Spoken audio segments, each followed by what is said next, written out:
पीछे ही ना कौन है? नमस्कार, स्वागत है आप सभी का टीवी 24 एक्सप्रेस बिहार पर। मैं हूं आपके साथ सपना ठाकुर। नजर डालेंगे इस वक्त की खास खबर पर। पर बरिया पुलिस अधीक्षक के निर्देशन में और मेरे अनुश्रवण में सिवायपट्टी थानाध्यक्ष मनमोहन और मोहम्मद अब्दुल्ला, इन दोनों के नेतृत्व में एक आनंद फानंद में एक टीम का गठन किया गया, जिसमें और भी मीनापुर से भी हेल्प लिया गया। और ये जो टीम गई रघुई मठ के पास से 2 लोगों को गिरफ्तार की, जिसमें एक पंकज कुमार उर्फ अमित कुमार उर्फ छोटा डॉन और दूसरे मुकेश ठाकुर। ये दोनों लोग वहां से गिरफ्तार हुए।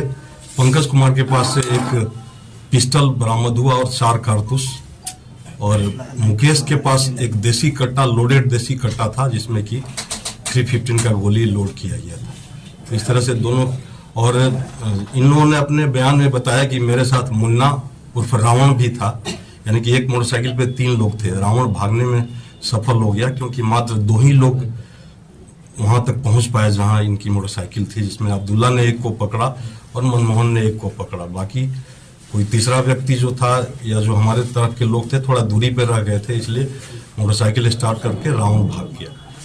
जब हम लोगों का आपराधिक इतिहास, इन लोगों का हम लोगों ने गणना किया तो दर्जनों आपराधिक इतिहास हैं। और पहले जो मिथुन का नाम आपने सुना होगा, मिथुन जब भी जेल में है, वो पहले इस गैंग को चलाते थे। उनके जाने के बाद से छोटा डॉन गैंग चलाने लगा, और मुकेश, ये दोनों मिलकर गैंग चला रहे थे। रावण इनका सहयोग कर रहा था। इन्होंने जैसे पंकज कुमार उर्फ अमित कुमार उर्फ छोटा डॉन, पेशर अरुण प्रसाद जो कि गदौली चौक के हैं, सिवायपट्टी अंतर्गत ही है, और दूसरा मुस्तफागंज का है ये मुकेश ठाकुर, पेशर कंतु ठाकुर। ये दोनों ही सातिर अपराधी हैं, और हम लोगों ने जो गणना की अब तक इन पर दर्जनों कांड है। और देखने वाली बात है कि सारे कांड आर्म्स एक्ट के 302 के 307 के हैं। 2013 से ही ये लोग सक्रिय थे। और पंकज कुमार उर्फ अमित कुमार पर अब तक 3 केस का हम लोग 3 केस हम लोग प्राप्त कर चुके हैं।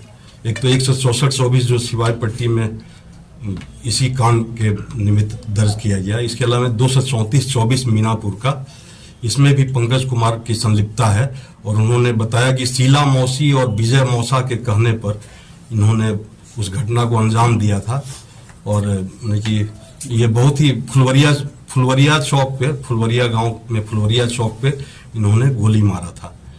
और ये मुकेश ठाकुर, इन पर भी दर्जनों कांड हैं, जिसमें कि शुरुआत करते हैं 2013 से। 386 2013 अहियापुर का कांड है, और इसके अलावा 8 कांड मीनापुर का, 289 13, इसके अलावा 251 17, फिर 288 17, ये सारा मीनापुर का है, और सब आर्म्स एक्ट का है। फिर 471 18 और 510 19, 443 2020, 443 2020 में हत्याकांड हुआ था, तो अलग से 443 हत्या का केस हुआ था, और 444 2020 मीनापुर में ही आर्म्स एक्ट का केस दर्ज हुआ था। इसके अलावा 398 22, जो कि इसमें ये लोग आर्म्स भी रखे हुए थे और शराब का खेप दूसरे जगह खपा रहे थे। और हम लोगों के साथ एक दुर्भाग्य है कि रावण हम लोगों के हाथों से बच गया, रावण उर्फ मुन्ना, और उसके भी तलाश में हम लोग रात भर ये जो सिवायपट्टी मीनापुर थाने की टीम और कांटी थाने की टीम, तीनों ये रावण उर्फ मुन्ना की खोज कर रही थी, लेकिन अब तक वो प्राप्त नहीं हो सका। कुछ पूछताछ में बताया क्या आपराधिक घटना को अंजाम देने के प्रयास में थे लोग? ये किसी लूट की, जैसे कि लूट इनका पेशा है। ये जो कि वो आपको बताया 2013 अहियापुर का केस 386 13 वो लूट का था, जिसमें 10 लाख रुपए की लूट हुई थी। फिर आपको 471 18 जो केस है उसमें 6 लाख की लूट हुई थी। तो ये लोग किसी बड़े लूट की घटना को अंजाम दे रहे थे। ऐसे हम लोग तो विशेष पूछताछ कर नहीं सकते, लेकिन अगर विशेष पूछताछ होती तो जरूर ये बताते कि कहाँ पर ये अपराधी ये लोग दूसरे जिला में भी घटना को अंजाम देते थे। इसका तो अभी हम लोग पता कर रहे हैं।